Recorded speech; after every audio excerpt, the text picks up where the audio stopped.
ቀን ተኩል መጥቼ ያድንሃለሁ የሚል ቀጠሮ እድሜሁ ፈነወ እግዚአብሔር ወተወልደ እምብእሲት ቀጠሮው ሲደርስ ሰዓቱ ሲደርስ ከሰዓቱ ከጊዜው ሳያሳልፍ መድኃኔ ዓለም መጣ። አመስግኑት። ከሴት ከድንግል ማርያም ተወለደ። ክብር ለስም አጠራሩ ይሁን። አመስግኑት። የኛ በስመ አብ ወወልድ ወመንፈስ ቅዱስ አሐዱ አምላክ አሜን። ክቡር አባታችን ቆሞስ መላከ ስብሐት አባ ገብረ ሥላሴ አማረ የሁለቱም አብያተ ክርስቲያናት ዋና አስተዳዳሪ የመንጋውም ጠባቂ፣ ክቡር ሊቀ ጉባኤ አምባዬ የሁለቱም አብያተ ክርስቲያናት የስብከተ ወንጌል ክፍል ዋና ኃላፊ፣ ክቡራን መምህራነ ወንጌል በየማዕረግ ስማችሁ የሁለቱም አብያተ ክርስቲያናት አገልጋዮች፣ ሊቃውንተ ቤተ ክርስቲያን በየማዕረግ ስማችሁ በዚህ በተቀደሰው ዕለት በዚህ ቅዱስ ስፍራ የተገኛችሁ የእግዚአብሔር ቤተሰቦች፣ አባቶች፣ እናቶች፣ ወንድሞች፣ እህቶች፣ ሕፃናትም ጭምር እንደምን አደራችሁ? እንደምን ሰነበታችሁ? እንኳን ለመድኃኔ ዓለም እንዲሁም ደግሞ ለልደቱ ዋዜማ በዓል በሰላም አደረሳችሁ። እዚህ ያደረሰን አምላካችን ስሙ የተመሰገነ ይሁን። እንግዲህ የይቅርታ ቀን ነው። እንግዲህ ትምህርታችንም በዚሁ ይቀጥል። በልጁ ሞት ታረቀን በሚል ርዕስ እንማራለን። ዕለቱ መድኃኔ ዓለም ነው። እንዲያም ሲል ደግሞ የልደቱ ዋዜማ ላይ እንገኛለን። ሰዓታችሁ ውድ እንደሆነ ይገባናል። ስራ ያላችሁ መቼም ያለ ስራ የሰው ልጅ አይኖርም። በብዙ ውጥረት ውስጥ ያላችሁ ሰዎች ያላችሁና ይህ ሰዓት መጠናቀቂያ ነው ብላችሁ ሰዓት ለክታችሁ የመጣችሁ አባቶቻችን አላችሁና በድጋሚ እንግዲህ እግዚአብሔር ሁላችንን ይቅር ይበለን። ቅዱስ ጳውሎስ ለሮሜ ክርስቲያኖች በጻፈው ወይም በላከው መልእክቱ ምዕራፍ 5 ቁጥር 10 ላይ የሚገኘውን ርዕስ ይዘን ነው የምንማረው። በልጁ ሞት ይቅር አለን ይላል። እንግዲህ የቃሉ ባለቤት እግዚአብሔር ይመስገን። ከዚህ እልፍ ብሎ ደግሞ አንድ የተቆረጠች ቃል አለች። ጠላቶቹ ሳለን የሚልም አለ። ጠላቶቹ ሳለን በልጁ ሞት ምን አለን? ይቅር አለን። በሉ እስኪ ሁላችሁ። ምኖቹ ሳለን? ምኖቹ ሆነን እያለን ምን ነው በምሳሌው ፈጥሮን ጠላት ብሎ እንዴት ሊያደርገን ቻለ? ሰው ለእግዚአብሔር እንዴት ጠላት ሊሆን ቻለ የሚለውንም እናያለን። ይቅርታ የሚለውንም ደግሞ ያደረገልንን ደግሞ ይቅርታ እናያለን እና እንግዲህ እቺ ሐረግ ቅዱስ ጳውሎስ ሊል የፈለገው ነገር እንዳለ ሁላችሁ ታውቃላችሁ። ጠላት የሚባለው ለሰው ልጅ ዋና ቁጥር አንድ ጠላታችን ማን ነው? ዲያብሎስ ብቻ ነው። በሉ ማን ነው ጠላታችን? የሰው ጠላት አለን እንዴ? ኤደን ገነት ድረስ ገብቶ ሰርጎ ገብቶ በሌላ አካል ውስጥ ገብቶ በቀጥታ ራሱ ሳይመጣ በተዘዋዋሪ እባብ ውስጥ ገብቶ በእሷ አንደበት እሷን ማህደር አድርጎ እሱ ሀዳሪ ሆኖ ማህደርና ሀዳሪ የሚባሉ ቋንቋዎች አሉ። ማህደር የሆነችው ያቺ እባብ ነች። ሀዳሪው ደግሞ ዲያብሎስ ነው እና በእሷ ውስጥ ተሰውሮ ወደ ኤደን ገነት የገባው በእሷ ውስጥ ሆኖ ነው። በቀጥታ መግባት ስለማይቻል በቀጥታ ኤደን ገነት ውስጥ መግባት የማይችል የወደቀ መልአክ ስለሆነ እሷን ተጠቅሞ ነው ወደ ኤደን ገነት የገባው። ዛሬም ዓለም ላይ የሚከሰቱ ክስተቶች የጠላት የዲያብሎስ አሰራሮች ይሄ ማህደር ሆኖ ወይም ሀዳሪ ፈልጎ ነው ዲያብሎስ የትም ቦታ መግባት የሚችለው። እሱ ማህደር የሆነና ሀዳሪ የሆነና ማህደር ይፈልጋል። በሰዎች አድሮ ሰዎችን በተለያየ መንገድ ዲያብሎስ የሆነ ጥግ የሆነ መጠጊያ ፈልጎ የሆነ ቦታ ላይ ፈልጎ የሆነ አካል ላይ ሆኖ ነው ስራውን እየሰራ ያለና የዲያብሎስ ማደሪያ ከመሆን እግዚአብሔር ይሰውረን። የማን ማደሪያዎች ነን? እግዚአብሔር በጸጋ የተዋህደን የእግዚአብሔር ልጆች ነን። አመስግኑት የእግዚአብሔር ልጆች ስለሆናችሁ። በስመ ሀዳሪ ጽዋ ማህደር ይላል እና በማደሪያው እንግዲህ ከይሲ ይለዋል። ከይሲ የተባለው ለጊዜው ይቺ እባብን ከይሲ ይላታል። ምክንያቱም ማደሪያዋን ውጣ ስለመጣች ወደ ኤደን ገነትና ኤደን ገነት ውስጥ ገብቶ ያመጣብን ነገር ነው እንግዲህ ጠላት ሊያሰኘን የቻለ። ጠላት የሆንበት ምክንያት ቅዱስ ጳውሎስ ሲነግረን የእግዚአብሔርን መንግስት ለመገልበጥ ነበረ ሙከራ የተደረገው። የማንን መንግስት? አቤት! ሰው ማንን? አዳም ማን ለመሆን ነው ዕፀ በለስን የበላው? አምላክ ሆናለሁ ብሎ አይደለም? ሆነ አልሆነም? የሰው ልጅ አልሆነም። ሆነ እንጂ ሰው ምን ሆነ? አምላክ ሆነ አይደለም? አምላክ ምን ሆነ? ሰው ሆነ አይደል? ግን ቀድሞ አዳም ኮነ ከማሃዱ ምኔነ ብሏል እግዚአብሔርምና ይሆን ዘንድ ግድ ነበር። ያ ግን ለረጅም ጊዜ ነበረ በአምላክ ዕቅድ ውስጥ የነበረው። ሰው ግን ሁሉ ምግብ ዙሪያውን ተዘጋጅቶለት አንድ ምግብ ላይን የሚያስጎመዥ ዕፀ በለስን ብትበላ ምን ትሆናለህ አለው ዲያብሎስ። አምላክ ትሆናለህ ሲለው አምላክም መሆን ተሆነማ አምላክነትን የምጋራ ከሆነማ ከሥላሴ ከሦስቱ አራተኛ ሁኜ ዓለም ገዥ መሆን ከሆነ መብላት አለብኝ ብሎ ዕፀ በለስን በላ። ይሄ ዕፀ በለስ የተበላበት ምክንያት ዋናው የእግዚአብሔርን መንግስት ለመገልበጥ ነው። መፈንቅለ መንግስት ይባላል። ያው እንግዲህ እንዲያው ይችን የዓለም ዜና ለእናንተ እንተዋት ግድ የለምና እንዲያው ትዝ የሚላችሁ ነገር መቼስ ዓለም ላይ ሀያላን ሀገራት የሚባሉት የሚሰሩትን ስራ ታውቃላችሁ። ተውት፣ ግድ የለም እሱ አይመለከተንም። እኛ እንዲያው ለንጽጽር ብናቀርበው እንኳን ራሱ ምሳሌ ዘይሐጽጽ ሲሆንብን እንጂ የዓለምን ዜና እዚህ አምጥቶ ለእናንተ መንገር አንደኛ ነገር በእኛ አያምርም፣ ሁለተኛ ደግሞ አቻም ሊሆንም አይችልም፣ ምሳሌ ሊሆንም አይችልም። እና እግዚአብሔር ንጉሠ ነገሥት ይባላል። የጌቶች ጌታ ነው። የምኖች ጌታ? እስኪ ንገሩኝ እስኪ። የመሪዎች ሁሉ ምንድን ነው? እግዚአብሔር። እዚህ ከአጥሩ ስትወጡ የምትሰሙት ድምፅ አለ። እዚህ ባስ ስቴሽኖች በተለይ ሰው ሰብሰብ ያለበት ቦታ ላይ ኢየሱስ ጌታ ነው የሚል ድምፅ አልሰማችሁ? ምንድን ነው አለኛ ጌታ አላለም እንዴ? እንላለን አይደል? ታዲያ ለኛ መንገር ማለት ምን ማለት ነው? አሁን የሐዲስ ቋንቋ ነው። እንዲያውም አልገለጣችሁትም። ኢየሱስ ምንድን ነው? የጌቶች አይደል እንዴ? እሱ ተራ ዝም ብሎ በተራ ቋንቋ የሱ ማናጀር አስመስሎ ነው የሚጠራውና ኢየሱስ ጌታ ነው ይላል። እኛስ ድሃ ነው መቻልን? እኛስ ጌታ ነው መቼ ሳንል ቀረን? እንዲያውም ከአንተ የበለጠ በሚያምር ቋንቋ የጌቶች ጌታ ነው የምንለው እኛ፣ እግዚአጋይስት ነው የምንለው። አመስግኑት፣ ከአንተ አስበልጠን በሉት። የጌቶች ጌታ ነው። አሁን ለምድሪቱ ጌታ በጅቶላት ነበረ እግዚአብሔር። ማነው እሱ? የሰው ልጅ የምድር ገዢ አድርጎ ነው እግዚአብሔር። ባለሙሉ ስልጣን የሚባል አለ። ከንጉሱ አጠገብ የሚቀመጥ ባለሙሉ ስልጣን። ባለምን ስልጣን? ባለሙሉ ስልጣን። ባለሙሉ ስልጣን የሚባለው ንጉሱን ተክቶ እሱን አክሎ እሱን መስሎ የሚሰራ ማለት ነው። በአሁኑ አጠራር ምክትል ጠቅላይ ሚኒስትር የሚባል አለ አይደል? ያው ጠቅላይ ሚኒስትሩ በሌሉበት እሳቸውን ወክሎ ሀገር ይመራል አይደል እንዴ? ይመፈርማል። ባለሙሉ ስልጣን ይባላል። እቴጌ ዘውዲቱ ይችን ቤተክርስቲያን የመሰረተዋት ወይም ደግሞ በንስሐ አባታቸው ቤተክርስቲያን ናት ልደታ። እንደምታውቁት ብፁዕ አቡነ ሳዊሮስ የሚባሉት ወይም እጨጌ ዘመንፈስ ቅዱስ ሲባሉ የነበሩት ማኅደረ ስብሐት ቅድስት ልደታ ለማርያምን የተከሏት የንግሥት ዘውዲቱ ንስሐ አባት ነበሩ። የማና? የንግሥት ዘውዲቱ ንስሐ አባት ነበሩ። ይችን ቤተክርስቲያን የመሰረቷት እና እሳቸው ሀገር ሲመሩ ንግሥቲቷ ራስ ተፈሪ ወይም የኋላው ኃይለ ሥላሴ ማን ነበር የሚባሉ? ንጉሥ ተፈሪ ተብሎ ባለሙሉ ስልጣን ነበሩ። ባለምን ስልጣን? የሰው ልጅ ባለሙሉ ስልጣን አድርጎ ነው እግዚአብሔር የፈጠረው። የምድሪቱ ገዥ፣ በፍጡራን ሁሉ ላይ የሰለጠነ ምንም ነገር ያልቀረለት፣ የቀረው ቢኖር መፍጠር ብቻ። የሰማዩ ገዥ አላለውም። የምድሩ ግን የብስ ላይ ያለው ባህር ውስጥ ያለው ሁሉም በሰው ልጅ ቁጥጥር ስር እንዲያደርግ ባለሙሉ ስልጣን አድርጎ ነበር የፈጠረው። ግን የቀረኝ ነገር አለ አለ የሰው ልጅ። የሰው ልጅ ፍላጎት አይሟላም በቃኝም አይልምና ይችን ክፍተት ማን ተጠቀመባት? ዲያብሎስ። ምን ብሎ?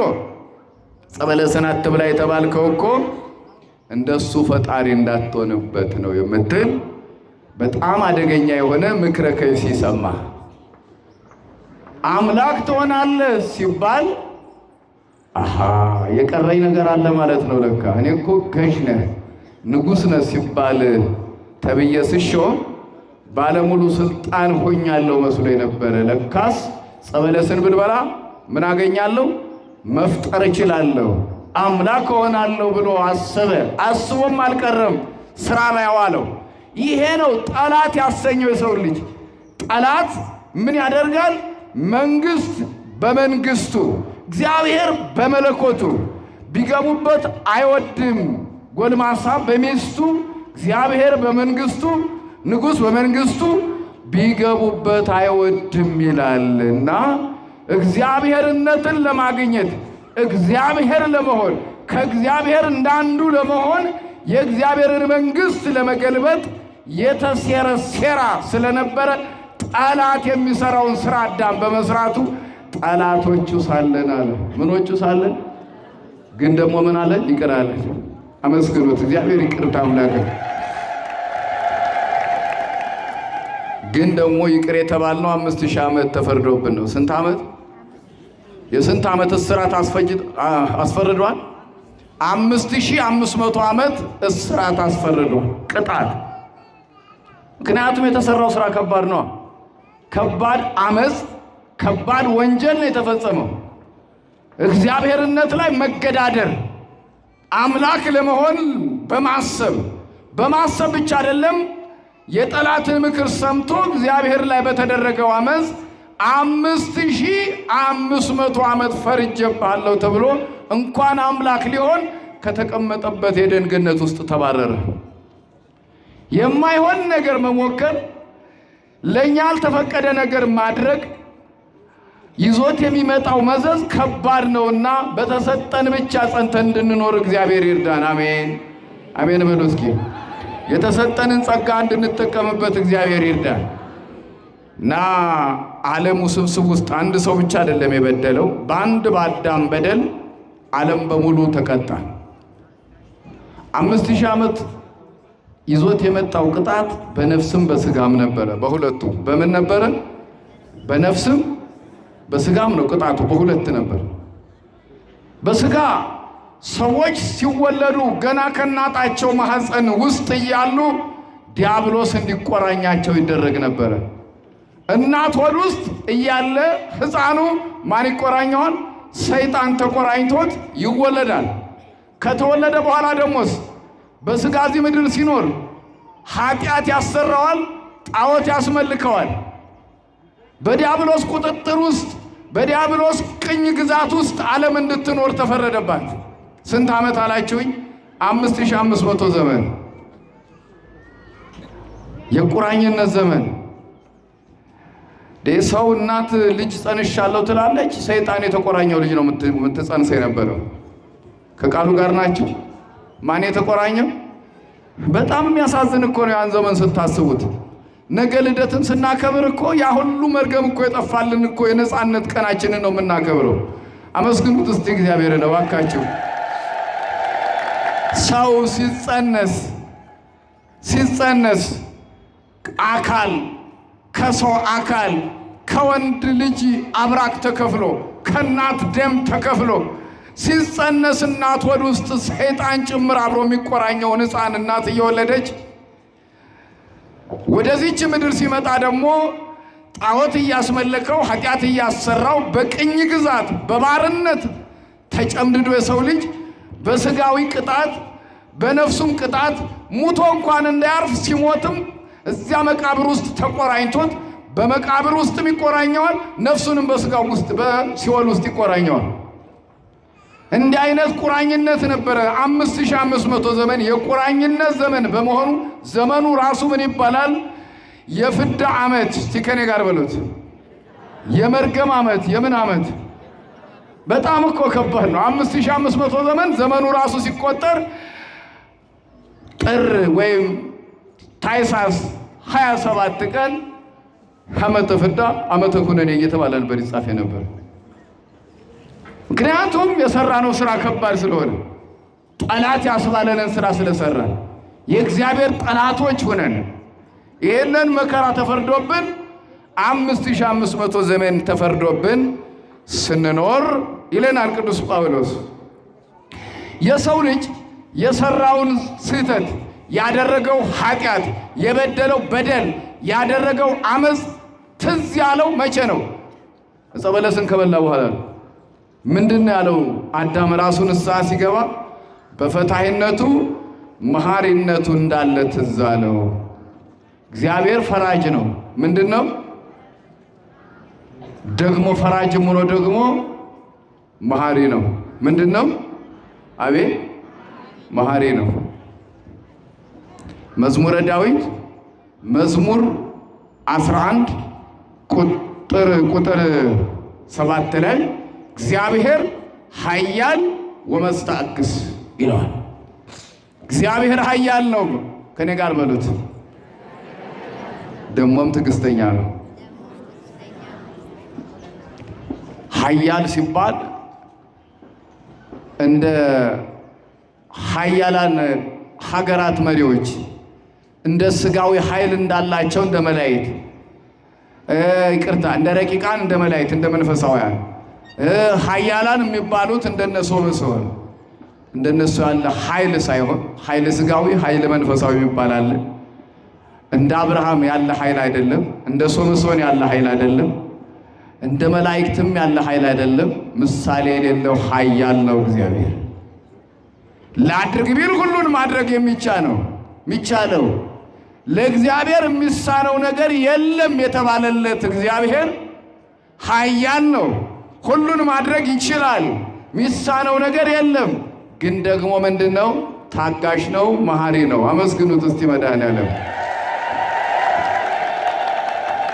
በፈታሂነቱ መሐሪነቱ እንዳለ ትዝ አለው አዳም። ቢፈርድብኝም 5500 ዘመን ታስረ በመከራ ውስጥ ኑር ብሎ ቢፈርድብኝም ግን ደግሞ ምንድነው አለ?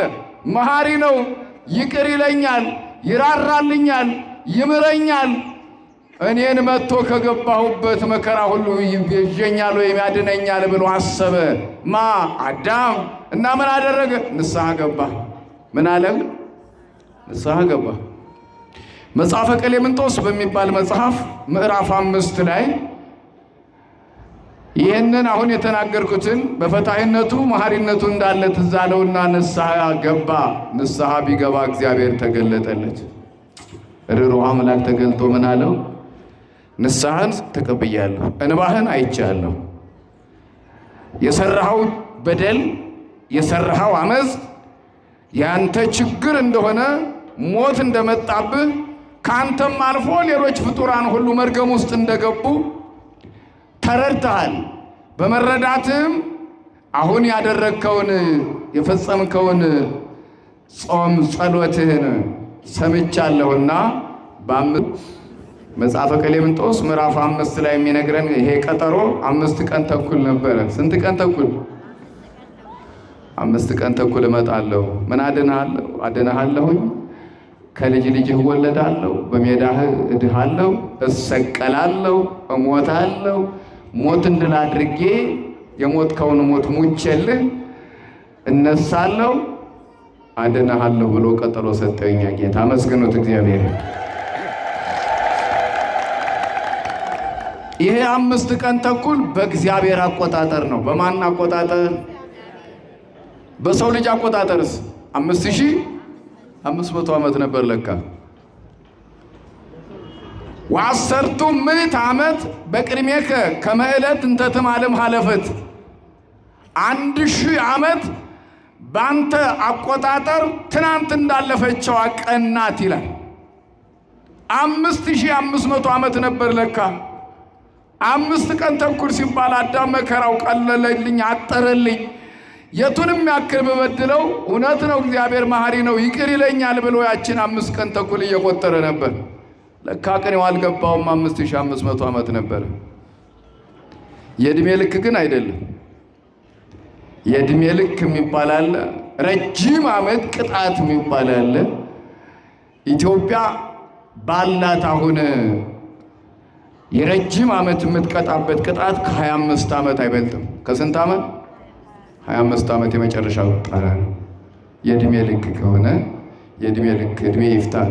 የእድሜ ልክ የተፈረደበትን ሰውስ የሀገሪቱ ፕሬዚዳንት ትልቅ በዓልን በተመለከተ ዛሬ ልደቱ ነው፣ እስረኞች ይፈቱ ብለው በይቅርታ ይቅር ተብሎ የዚያ የማረሚያ ቤቱ ያቀረበው ሪፖርት ታይቶ ሰውየው ያወንጀለኛው የተፈረደበት ያሳየው ጥሩ የሆነ ባህሪ ግምት ውስጥ ገብቶ ወደ ተመልሶ ይሄ ሰውዬ ተጸጽቶ ንስሐ ገብቷል፣ የበደለውን ይክሳል፣ የበደለውን ያስቀየመውን ማህበረሰብ እንደገና ድጋሚ ይክሳል ተብሎ ከታመነበት ረጅም ዓመት ወይም ዕድሜ ልክ የተፈረደበት ሰው ይፈታል አይፈታም? ይፈታል። በዓልን ምክንያት ባደረገው የሀገሪቱ ርዕሰ ብሔር ፈርመው ዕድሜ ልክ እስራት የተፈረደበትን ሰው ይቅር ብያለሁ ይፈቱ ብለው ማለት ይችላሉ አይችሉም? እንግዲያው ታዲያ የሀገሪቱ ርዕሰ ብሔር ይህን ካደረጉ እግዚአብሔር ደግሞ ይችላል አይችልም? ይችላል እንጂ ማን አሳየን? መድኃኔዓለም አመስግኑት። መድኃኔዓለም ነው ያሳየን። ቅጣቱ የሞት ሞት ትሞታለህ፣ በሞተ ሥጋ ሞተ ነፍስ፣ በርደተ መቃብር ርደተ ገሃነም ተፈርዶብህ ለዘላለም ዓለም መኖር አለብህ የሚያሰኝ ኃጢአት ነው የሰራው የሰው ልጅ። ምክንያቱም ገና ሲፈጥረው ሁሉንም ብላት ካለው በኋላ ዕፀ በለስን ከበላህ ግን ምን ትሆናለህ? የሞት ሞት ሞት ትሞታለህ ነበር የተባለው። ይሄ የሞት ሞት የሚባለው ለዘላለም ዓለም የምድሪቱ ላይ ሰው ላይ የሚያስፈርድ ይቅር የማያሰኝ ኃጢአት ነበር የሰው ልጅ የሰራው። ግን በስንት ቀን ይቅር አለ? በ5 ቀን ተኩል ብቻ ይሁን እስረ መታሰሩ ቅጣቱ ይሄ ፍርዱ 5 ቀን ተኩል ብቻ ይሁን አለ እግዚአብሔር። ተመሰገነ ይሁን የኛ ጌታ። በ5 ቀን ተኩል ይቅር አለ። 5 ቀን ተኩል ሲሆን አለን ቅዱስ ኤፍሬም የተባለው ሊቅ ወበምጽአቱ ቅዱስ በልዩ አመጣጡ መጣ። ገላትያ 4:4 ላይ ወአመበጽአ መድኃኔዓለም ቀጠሮ ሲደርስ የሰጠው ሰዓቱ ሲደርስ ምኑ ሲደርስ ቀጠሮ አክባሪ እንደ መድኃኔዓለም የለም። አመስግኑት እባካችሁ። የሰጠው ቀጠሮ ሞላ። 5 ቀን ተኩል ሲሆን 5 ቀን ተኩል ሲሆን ወይም 5500 ዓመት ሲሞላ ለ6500 ሲቀረው ከቀኑም ከሰዓቱም ከዕለቱም ሳያሳልፍ መድኃኒታችን ኢየሱስ ክርስቶስ በገባው ቃል ኪዳን መሰረት የማያደርገውን የማይናገር የተናገረውን የማያስቀር ወአመበጽአ ዕድሜሁ ፈነወ እግዚአብሔር ወተወልደም ብእሲት ዘመኑ በተፈጸመ ጊዜ የተናገረው የሰጠው ቀጠሮ ፍጻሜውን ባገኘ ጊዜ እግዚአብሔር ጌታ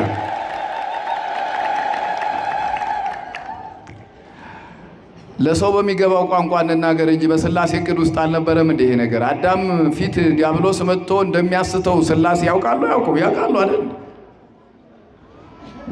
ዘግይቶ የታሰበ ዘግይቶ የተከወነ ነገር እኮ አይኖርም በእግዚአብሔር ፊት። በአምላክ ዕቅድ ውስጥ ሁሉ ነገር አለ። አዳም እንደሚስት እንደሚወድቅ በማን በኩል እንደሚወድቅ እግዚአብሔር ቅድመ ዓለምን ከመፍጠሩ አስቀድሞ ቃል ሥጋ እንደሚሆን እግዚአብሔር ሥጋ እንደሚለብስ በአምላክ ዕቅድ ውስጥ የነበረ እንጂ ዘግይቶ እንደ እንግዳ ደራሽ እንደ ውሃ ፈሳሽ ሆኖ ሥላሴ ዕቅድ ውስጥ ያልነበረ አዲስ ክስተት አይደለም የሆነው በእግዚአብሔር። አዲስ ክስተት የሚሆነው ለሰው ነው። ስለዚህ ዘመኑ ፍጻሜውን ሲያገኝ እግዚአብሔር መጣ ይላል። በብዙ ህብረ አምሳል አለ ሮሜ ነው ዕብራውያን 1:1 ላይ እግዚአብሔር በብዙ ህብረ ትንቢት በብዙ ህብረ አምሳል ሲናገር ቆየና ወበዳህሪ መዋዕል ነገረነ በወልዱ ዘረሰዮ ወራሴ ዘመኑን ፍጻሜውን ሲያገኝ አንድያ ልጁ ወረደ ተወለደና ተረከው ይላል ቅዱስ ጳውሎስ። ይመጣል፣ ይወርዳል፣ ይወለዳል፣ ያድነናል፣ መከራው ያጥረንናል፣ ቁራኝነት ይጠፋል እያሉ ነቢያት ደግሞ ሕዝቡን ተስፋ እንዳይቆርጥ ሲያስተምሩ ኖሩ። አሳፈራቸው ታዲያ እኛ ጌታ? አላሳፈረም። ምን አለ? ዘመኑ ሲደርስ ይመጣል ብለው ነበረ ነቢያት። በየዘመናቱ የተናገሩ ነቢያት ነበሩ። እንዲያው ብዙ ጊዜ የምታውቁት ካፋቸው የማይጠፋው ነቢዩ ኢሳይያስ 700 ዓመት ሲቀረው መድኃኔዓለም ሊወለድ ምን አለ? ድንግል በድንግልና ወልዳ፣ እስቲ ንገሩኝ። አዎ በድንግልና ትወልዳለች። በድንግልና ጸንሳ ይቅርታ፣ በድንግልና ትወልዳለች። ከወለደች በኋላ በድንግልና ትኖራለች። የወለደችው ስሙንም ማን ትለዋለች? አማኑኤል ትለዋለች። ደረቅ ሐዲስ ይባላል። ይሄ የነቢዩ ኢሳይያስ ትንቢት ልክ የአሁን ጊዜ አድርጎ በመናገሩ ደረቅ ሐዲስ ይሉታል ሊቃውንቱ። ትንቢተ ኢሳይያስ ሕዝቅኤል ምዕራፍ 44 ቁጥር 1 ላይ ነቢዩ ሕዝቅኤል ምን አለ? ርኩ ኆኅተ በምስራቅ ወሜጠኒ መንገለ አዜብ፣ ወደ አዜብ ወይም ወደ ምስራቅ ፊቴን ተመለስ ብሎ መለሰኝ። ነቢዩ የት ነበር ያለው? ፋርስ ባቢሎን ነበር ያለው። ህዝቡ ተማርኮ ሄዷል። ተማርኮ በሄደበት ሀገር ህዝቡ ምንድን የሚለው? አይ እንግዲህ የኛ የመዳናችን ነገር ያበቃለት ጉዳይ ነው። እግዚአብሔር ረስቶናል፣ እግዚአብሔር ትቶናል፣ አስማርኮናል። በአሕዛብ ሀገር ነው ያለነው። ይወለዳል፣ ያድነናል፣ እዚያው እሱ ባለበት እዚያው በሚወለድበት ትንቢት በተነገረበት ሀገር በኤፍራታ ምድር ይወለዳል ሲባል ነበረ። እኛም ጠፋን፣ ቤተ መቅደሱም ወደመ። እንግዲህ ተስፋ ቆረጥን እንዳይል ህዝቡ ነቢያትን አስተማሪዎችን ጨምሮ እንዲማረኩ አደረገ መድኃኔዓለም። ፋርስ ባቢሎን እያሉ ምን ያደርጉ ነበረ? ነቢያት ያስተምራሉ። አይዟችሁ ተማርከን አንቀርም፣ ወደ ሀገራችን እንገባለን፣ መድኃኔዓለምም ይወለዳል፣ ያድነናል፣ አመስግኑት እስቲ እግዚአብሔርን እያሉ ያስተምሩ ነበር። እና ቀይ ጎልማሳ አዲስ ቤት አየሁ መጀመሪያ አለ። አዲስ ቤት አየሁኝ፣ ማንም ያልገባባት አዲስ ቤት በምስራቅ በኩል። ይቺ አዲስ ቤት አንድ ቀይ ጎልማሳ ሳይከፍታት ገባና ሳይከፍታት ደግሞ መልሶ ሲወጣ አየሁት። ያቺ አዲስ ቤት የተባለች ድንግል ማርያም ናት። ቁልፍ የተባለው ማኅተመ ድንግልናዋ ነው። ቀይ ጎልማሳ የተባለው መድኃኔዓለም ነው። ማኅተመ ድንግልናዋን ሳያጠፋ በአዲሲቷ ቤት በድንግል ማርያም ውስጥ ወይም ተጸንሶ 9 ወር ከ5 ቀን ማህፀኗን ዓለም አድርጎ ከኖረ በኋላ ተወለደ። ከተወለደ በኋላ በድንግልና ጸንታ ነው የኖረች። ከወለደች በኋላም ድንግል ናት የኛ እናት። አመስግኗት እባካችሁ። ሳይከፍታት ነው ወጣ፣ ሳይከፍታት ገባ፣ ሳይከፍታት ወጣ አለ ነብዩ። ወደ 500 ዓመት ሲቀረው ነው ደግሞ ይሄ ነብይ የተናገረ እና በብዙ ህብረ ትንቢት ሲያናግር የነበረው እግዚአብሔር በብዙ ህብረ አምሳል፣ በአምሳለ ነበልባል፣ በአምሳለ እሳት ሲታይ የነበረው እግዚአብሔር ዘመኑ ሲመጣ ሲፈጸም 5 ቀን ተኩት ቀጠሮ ሲሞላ መድኃኔዓለም መጣ። መጋቢት 29 ቀን በእኛ አቆጣጠር ወይም ትናንትና ታኅሳስ 22 ያከበርነው የዛሬ ሳምንት አካባቢ መልአኩ ወደ ምድራችን የምስራች ይዞ መጣ። አመስግኑት እስቲ እግዚአብሔር። መጋቢ ሐዲስ ይባላል ቅዱስ ገብርኤል። ስሙን ጥሩት እስኪ። መጋቢ ሐዲስ ቅዱስ ገብርኤል በሉ። አዎ መልአከ ብስራት በሉት እስኪ። ቅዱስ ገብርኤል የምስራች ይዞ የመጣ ዘመኑ ደርሷል። የፍዳ ዓመት ሊያበቃ ነው። መርገም ከሰው ልጅ ላይ ሊጠፋ ነው። ይጠፋል። አምላክን ተወልጃለሽ። አንቺ ከሴቶች ሁሉ የተለየሽ ነሽ። አንቺ ከሴቶች ሁሉ ተለይተሽ ምንድነሽ? የተባረክሽ ነሽ። መንፈስ ቅዱስ ይመጽእ ላዕሌኪ፣ መንፈስ ቅዱስ ይጸልልሻል፣ መንፈስ ቅዱስ ይጋርድሻል።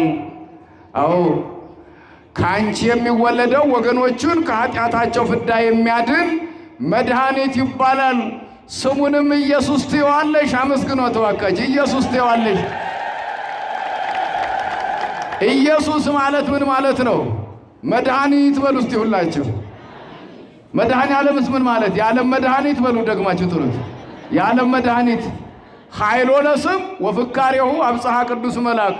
መልአኩ ስሙን ከነ ትርጉሙ ነገራት። ምን ብሎ? ኢየሱስ ማለት ወገኖቹን ሁሉ ሰው የሆነውን ሁሉ የሚያድን መድኃኒት ትወልጃለሽ ብሎ የምስራች ይዞልን ስለመጣ ቅዱስ ገብርኤል የመጀመሪያው መጋቢ ሐዲስ የመጀመሪያው መልአከ ብስራት ይባላል። አመስግኑት ቅዱስ ገብርኤል። የምስራች ይዞልን መጣ። ተስፋ በቆረጡበት ዘገየ። ትንቢቱ ፍጻሜውን ላያገኝ ነው መሰለኝ። ዘመኑ ደርሷል። እንዴት እግዚአብሔር ምን ነው ተውከን? ምን ነው ቀረ? እግዚኦ አጽንን ሰማያቲከ ወረድ፣ ባህርህን ዝቅ አድርገህ እባክህ ሰማዩን ሰንጥቀህናና እባክህ አድነን እያሉ ሁሉም ወደሱ በሚያንጋጥጡበት ሰዓት ቅዱስ ገብርኤል መጣና የምስራች ለዓለማችን አሰማ። ክብር ለእግዚአብሔር ይሁን። አመስግኑት። እግዚአብሔር የተመሰገነ ይሁን። እንዴት እኔ ወንድ ስለማላውቅ እንዴት እንዲህ አይነት ትወልጃለሽ ትለኛለህ አለችው ድንግል ማርያም። ምን ስለማልን? ሳላውቅና ስለማላውቅ አማርኛ የተለያዩ ናቸው። ወንድ ሳላውቅ ሳይሆን ወንድ ስለማላውቅ። ከኔ ጋር ናችሁ? ስለማልበላ ስለማልሄድ የተዘጋ በር ነው። ወደፊትም ስለማላውቅ ከዚህ በፊትም ያወቅኩት ነገር ስለሌለ ወደፊትም ወንድ ስለማላውቅ እንዴት ትጸንሻለሽ ትለኛለህ አለችው ድንግል ማርያም።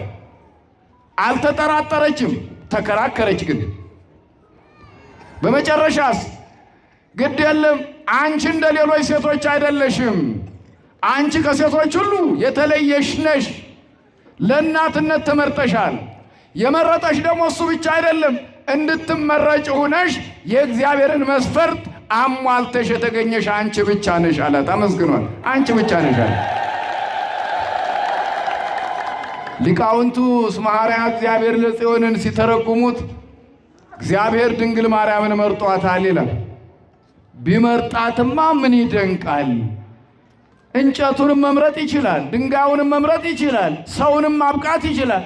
እሱ ከመረጠ ምን ችግር አለው? ምን ያስደንቃል አሉና የለም እንድትመረጥ ሆና የተገኘች ራሷ ናት። አመስግኗት እባካችሁ እኛንና መስፈርቱን ያሟላች። ወሶበሬ እግዚአብሔር ምስራቀ ወምዕራበ ሰሜነ ወደቡበ፣ ምስራቅ ምዕራቡን ሰሜን ዳርቻዎችን ሁሉ አየ፣ እንዳንቺ ያለ አላገኘም የተባለላት የኛ እናት። አመስግኗት እባክህ። እንዳንቺ ያለ አላገኘም። አልቦም ቅድሚሃ ወአልቦም ድህሪሃ። በነገረ ስጋዌ ውስጥ ስንማን ነገረ ማርያምን ማስገባት ግድ ነው። እግዚአብሔር ሰው ሆነ ሲባል ድንግል ማርያምን መድኃኔ ዓለም ስጋውን ደሙን ስንናገር ድንግል ማርያምን ትቶ ሌላ ቦታ ስለማይኬድ መሰረቱ እሷ ስለሆነች ድንግል ማርያም ከሷ በፊትም ከሷ በኋላም ወደፊትም እስከ ፍጻሜ ዓለም ድረስ እሷን የሚመስል የለም። አመስግኗት። ደግማችሁ እልል ብላችሁ አመስግኗት። የኛንና የእግዚአብሔርን መስፈርት ማሟላት ቀላል አይደለም። ክራይቴሪያ የምትሉት የእግዚአብሔርን መስፈርት ማሟላት አቤት የሚገርም እኮ ነው። የእሷ ነገር ይገርማል። ሊቃውንቱ አመስግነው አልጠገቧትም። ከፍ ብለን በፀሐይ ዝቅ ብለን በወርቅ በዕንቁ ብንመስልሽ እነዚህ ሁሉ ለአንቺ አቻ ሊሆኑ አይችሉም። ስለዚህ እንዲያው በደፈናው አንቺን የምትመስል የለችም፣ ወደፊትም አትመጣም ተብሎ የዓለምን የደናግላንን መስፈርት የሁሉንም የቅድስና ጉዳይ የዘጋች ድንግል ማርያም ብቻ ናት። በህሊና ድንግል የሆነች በሐሳብሽ ምንድነሽ አልናት። በሐሳቡ ድንግል የሆነ ሰው አሁን ይገኛል? እንዲ ዓለም ላይ ነበር ከዚህ በፊት? የምኞት ደናግል የሚሆኑ ደናግላን አይመጡም። ዝግ ነው፣ ዘግተዋለች ድንግል ማርያም። የቱንም ያክል ደናግላን ሲባል እንደነ ቅዱስ ዮሐንስ መጥምቅ ያሉ ዮሐንስን በተለይ በማቴዎስ ወንጌል ምዕራፍ 14 ላይ ስናነብ ምን ብሎታል መጽሐፍ? አልቦ ዘያብዮ ለዮሐንስ እምትውልደ አንስት፣ ሴቶች ከወለዱት በሉ እስቲ ከኔ ጋር ዮሐንስን የሚበልጥ ዮሐንስን የሚመስል የለም። ማን ከወለደ? በድንግልና በቅድስና በብሕትውና በክህነት 5 ማዕረጎች አሉት ዮሐንስ። እሱን የሚስተካከል የለም አለ። ግን የድንግል ማርያምን ያክል ይሆናል እንዴ? ኧረ የለም፣ አይሆንም። ሴቶች ከወለዱት ብሎለታል። ግን ድንግል ነው፣ በበረሃ ውስጥ ነው ያደገው፣ አቻ አይገኝለትም። ከሁሉም በላይ ደግሞ እግዚአብሔርን ያጠመቀ ነው። ማንን ያጠመቀ? እግዚአብሔርን ያጠመቀ ነው። መጥምቀ መለኮት ተብሎ ነው የሚባለው። ግን የድንግል ማርያምን ያክል አይደለም። ከፍጡራን ሁሉ በላይ ናት የምትባለው ድንግል ማርያም ዮሐንስን ብቻ አይደለም የምትበልጠው፣ ቅዱስ ገብርኤልንም ትበልጠዋለች። ከኔ ጋር ናችሁ? መላእክትንም ትበልጣለች አይደል እንዴ? አቤት ተጠራጠራችሁ እንዴ? እንደምን አደራችሁ? ማንን ትበልጣለች ድንግል ማርያም? ይእቲ ተአቢ እምኪሩቤል፣ ከኪሩቤል ትበልጣለች፣ ከሱራፌል ትበልጣለች፣ ከመላእክት ሁሉ ትበልጣለች። ፍጡራን የሚለው አጠቃላይ እነሱን ጨምሮ ስለሚያጠቃልል የመላእክት እህት ናት ብንላትም ቅሉ እህተ መላእክት ብትባልም በቅድስና እነሱ ግን ትበልጣቸዋለች። ለምን? እንዴት ነው የምትበልጣቸው? መላእክት ሰው አይደለች እንዴ የሚል ሰው አይጠፋም እዚህ ውስጥ። አዎ ሰው ናት። ኃይለ አርያማዊት አይደለችም፣ ከሰማይ የመጣች አይደለችም። እያምፃ ስጋ ምስሌነ፣ ከላይ ያመጣው ስጋ የለም ይላል ሊቁ። ሰው ናት አይደለ? ድንግል ማርያም ግን ከመላእክት ደግሞ ትበልጣለች። መላእክት እግዚአብሔርን ማየት እንኳን አይችሉም። ድንግል ማርያም እሳ 9 ወር ከ5 ቀን በሆዷ ተሸከመችው፣ በጀርባዋ አዘለችው፣ ጡቷን አጠባቸው። አመስግኗት እባካችሁ።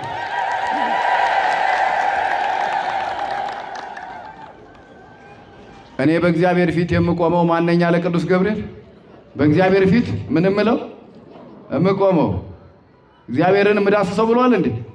ብሏል? አይችልም። በመጽሔተ መብረቅ ነው። እግዚአብሔር በዘፈቀደ ነው የሚገለጥላቸው ነው። በመብረቅ መስታወት ነው ብልጭ ብሎ በሚመጥናቸው ልክ ነው የሚታያቸው። ሙሉ በሙሉ እግዚአብሔርን ማየት አይችሉም። ድንግል ማርያም እሳ የመላእክትን ከተማ ዓለምን በሙሉ የያዘውን በመሃል እጁ እንደያዘ ሆዷ ውስጥ ገብቶ ምስጋና ቅዳሴ መላእክት ይከናወን ነበር እሷ ሆድ ውስጥ። አመስግኗት የኛን እናት። የመላእክት ቅዳሴ ምስጋና ይካሄድ ነበረ። ምንድነው መሰማው ድምጽ ብላ በዚህ በነገረ ማርያም ሜሮሎጂ በሚባለው ስትማሩ ወይም ስታነቡ ድንግል ማርያም ወደ ሆዷ ዘቅዘቅ ብላ አደመጠች። ወደ ቀኝም ወደ ግራም ትሰማለች። ድምጽ ይሰማል። አንዳንድ ሩቅ ተራራዎች፣ ዋሻዎች፣ የጠፉ ከተሞች አካባቢ ስትሄዱ ከበሮ ሲሰማ ሌሊት እንሰማለን፣ ቃጭል እንሰማለን፣ ዕጣን እናሸታለን የሚሉ ደብረ ሐዘሎን የመሰሉ አፋር ውስጥ ስትሄዱ ወጪም ሰባኪም ማሄድበት ሀገር የለም እና ግመሎቻቸው ሳይቀር ደምብረው ይመለሳሉ። ዋሻው ውስጥ ቅዳሴ ይሰማል፣ ዕጣን ይሸተናል የሚባል ነገር አለ። ቃጭል ይሰማናል፣ ማህሌት ይቆማል የሚባልባቸው ቦታዎች አሉ። ኢትዮጵያ በብዙ ቦታዎች አመስግኑ። እንዲህ አይነት ሀገር ስለሆነ ዙራምባ ስትሄዱ ዙራምባ የሚባለው ጎንደር ውስጥ ዙር አባ ነው ትክክለኛ ስሙ። የማሲት ዝማሬ ማስመስከሪያ ዩኒቨርሲቲ ነው። የኢትዮጵያ ኦርቶዶክስ ተዋሕዶ ቤተክርስቲያን ሀብት ነው እና እዚያ ላይ ሊቃውንቱ ከላይ ይማራሉ። ማታ እነሱ ደግሞ ጸጥ ብለው ሲተኙ ሌላ ዝማሬ ይሰማል አሉ ከተራራ ውስጥ። አመስግኑት እስቲ እግዚአብሔር። ሌላ ዝማሬ ይሰማል። ኢትዮጵያ የምስጢር ጓዳ ናት ወዳጄ። የምስጢር ጓዳ በሳተላይት የማይታዩ ረቂቃን ስውራን ያሉባት ምድር ናት። ለዚህ ነው እኮ ብጥስጥስ የማንለው ሰንሰለቱ የማይበጠሰው። ሊበጥሱት ፈረንጆች ሌት ተቀን ከ16ኛው መቶ ክፍለ ዘመን ጀምሮ አሳር መከራቸውን አዩ።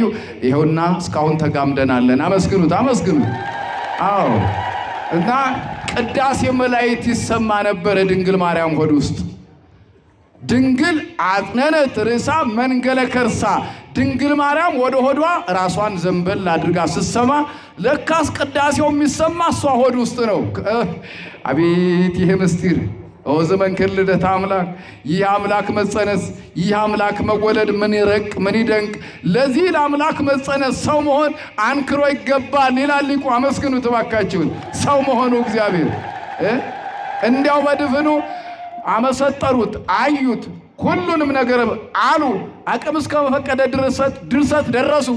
ብዙ ነገሮችንም አሉና ሊቃውንት እንዲያው በደፈናው እግዚአብሔር ሰውን ዓለምን ከፈጠረበት ጥበቡ ይልቅ ሰው ሆኖ አምላክ ዓለምን ያዳነበት ጥበብ ይበልጣል። ቃል ሥጋ ሆነ። ከኔ ጋር በሉ እስኪ። ቃል ምን ሆነ? ያ ቀዳማዊ ቃል ምን ሆነ? ሥጋ ሆነ። ይሄ ይበልጣል ከሁሉም። ረቂቁ ገዘፈ፣ ግዙፉ የሰው ልጅ ደግሞ ረቀቀ። ድንግል ማርያም እንደጸነሰችው ወዲያው እንደተጸነሰ ይሁንልኝ ብላ የመላኩን ቃል በሰማችበት ቅጽበት ጀምሮ የሰው ልጅ ወደ ኋላ ሄዶ ዓለምን ፈጠረ። ፈጣሪ ተባለ። ቃል ሥጋ ሆነ ማለት ምን ማለት ነው? ይሄ ዮሐንስ ወንጌል ምዕራፍ 1:14 ላይ ቃል ሥጋ ሆነ የሚለው ወደ ኋላ ሄዶ ፈጣሪ ዓለማት ተባለ። አራተኛ ሆኖ አይደለም፣ ሶስት ሆኖ በአብሬና ኖረ። ትክክል ሆነ። ሰው ምን ሆነ? አምላክ ሆነ። አምላክ ምን ሆነ? ሰው ሆነ። ወለዛ አልቦ ጥንት ኮነ ቅድምና ያልነበረው ሰው አምላክ ወልደ አምላክ ሆነ። ቀዳማዊ አምላክ ተባለ። ወለዛ አልቦቱ መዋዕል ኮነ ሎቱ መዋዕል።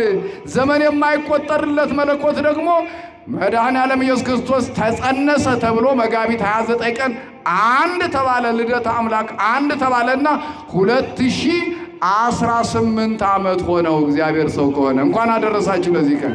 2018ኛ ዓመቱን ያዘ። ነገ የምናከብረው ልደት ስንተኛ ጊዜ ነው? 18ኛ ዓመቱን ነው የጌታ ልደት የምናከብረው። እንኳን አደረሳችሁ በድጋሚ አመስግኑ። 2018ኛ ጊዜ ለ2018ኛ ጊዜ ነው የምናከብረው። ፈረንጆች 2026ኛ ዓመቱን እያከበሩ ናቸው እነሱ። ደስ ይላል። እንኳን የአምላክ ልደት የሰው ልደት ይከበራል አይደል? እንኳን የሰው ልጅ ልደት አይደለም የኤችአይቪ ኤድስ ቀን ይከበር የለ? የግዑዝ ነገር ይከበር፣ የድንጋይ ቀን ይከበር የለ? የውሃ ቀን ይከበር የለ? የዛፍ ቀን ይከበር የለ? እንኳን የአምላክ ልደት አመስግኑት እስቲ እግዚአብሔር ይከበር የለ? የገዳዩ የኤችአይቪ ኤድስ ቀን ሲከበር ምን ነው አሕዛብ ይገርማቸዋል ታዲያ አምላክ ልደት ስናከብር። እንኳን ደስ አላችሁ፣ እንኳን አደረሳችሁ። ከስራት የተፈታንበት ቁራኝነት የጠፋለት 500 ዓመት እኮ በአልጋ ላይ ተጣብቆ የነበረው ስምዖን ምን እንዳለ ታውቃላችሁ? እንዴት ነው አምላክ ተወልዷል የሚባል ወሬ ከተማ ውስጥ እየተወራ ነው።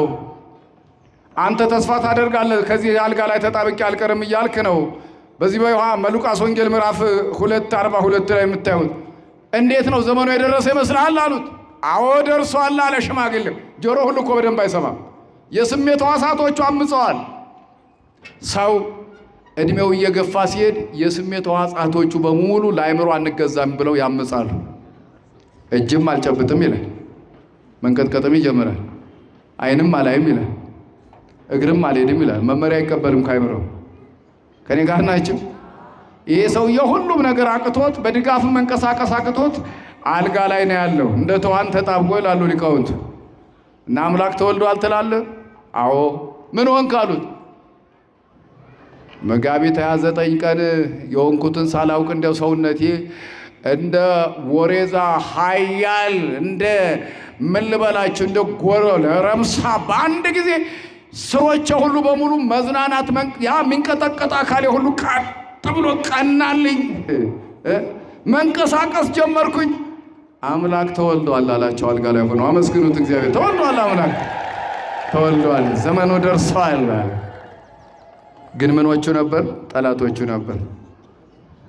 5500 ዘመን ፈረደብንና እንደፈረደብን አልቀረም። መድኃኔዓለም ሰው ሆነ፣ ስጋ ለበሰ። ቀጠሮ እንደሰጠው ለአዳም በግልጥ ተመላለሰ። በምታት አይደለም፣ በግልጥ ተመላለሰ። በየጥቂቱ አደገ። አምላክ ነኝ ብሎ በአንድ ጊዜ መዘዝ ብሎ ሴንቲሜትር ጨምሬ በአንድ የ30 ዓመቱ ልሆን አላለም። ሰዎች በሚያድጉበት መጠን አደገ። በሕግ ልቀ ከኔ ጋር ናችሁ? የ2 ዓመት ልጅ 12 ዓመት ልጅ እየተባለ ተቆጠረለት። 30 ዓመት ሲሞላው ደግሞ ተጠመቀ። እርግማናችንን አጠፋ፣ ፍዳችን ተፋቀ። እንዲህ እያደረገ ወደ መስቀል ጉዞ ሄደ። መጋቢት 27 ቀን በ33 ዓመተ ምህረት በተወለደ ማለት ነው። የክርስቶስ ዕድሜ ነው 33 ዓመተ ምህረት። መጋቢት 27 ቀን ትንቢት አናግሮ ነበረ። ይሰቀላል፣ እሰቀላለሁ እምከመ ተላልኩ እምድር እስህብ ኩሎ ሀቤ። በመስቀል ላይ በተሰቀልኩ ጊዜ ሁሉን ወደ እኔ አመጣለሁ። ሁሉ መስቀል ተሸካሚ ይሆናል። እኔን አብነት አድርጎ መከራ ይቀበላል። ዓለምን በሙሉ መከራውን አስወግጄ ወደ እኔ አመጣለሁ፣ ወደ ቀደመ ርስታቸው መልሳቸዋለሁ ብሎ በገባው ቃል መሰረት መጋቢት 27 ቀን ደግሞ ተሰቀለና ሞታችንን ሞቶ ነፃ ወጣን። ክብር ለእግዚአብሔር ይሁን። እግዚአብሔር የተመሰገነ ይሁን። ክርስቲያኖች እንኳን አደረሳችሁ። መጋቢት 27 ቀን የነፃነት በዓል ይባላል። የምን በዓል? የነፃነት በዓል። ቁራኝነት የጠፋበት ቀን ነው። ሰይጣን መስቀል ድረስ ሂዶ ነበር። ምን ለማድረግ? እንደለመደው ሰው ነፍስና ስጋው ሲለያይ ስጋውን በመቃብር ነፍሱን በሲኦል ይቆራኝ ነበርና አምላኬ አምላኬ ለምን ተውከኝ ሲል ሰማ። ፍጡር ነው እንዲህ አለና ሊቆራኝ ጠጋ ሲል በነፋስ ታሰረ። ጨርሻለሁ። ከኔ ጋር ናቸው? ስብከታችን መዳረሻው መስቀል ላይ ነው። መስቀል ላይ ካልቆመ ስብከቱ ርባና ቢስ ይሆናል። መጠቅለያ ማሰሪያ አልባ ይሆናል። ታሰረ ዲያብሎስ። የት? መስቀሉ ስር።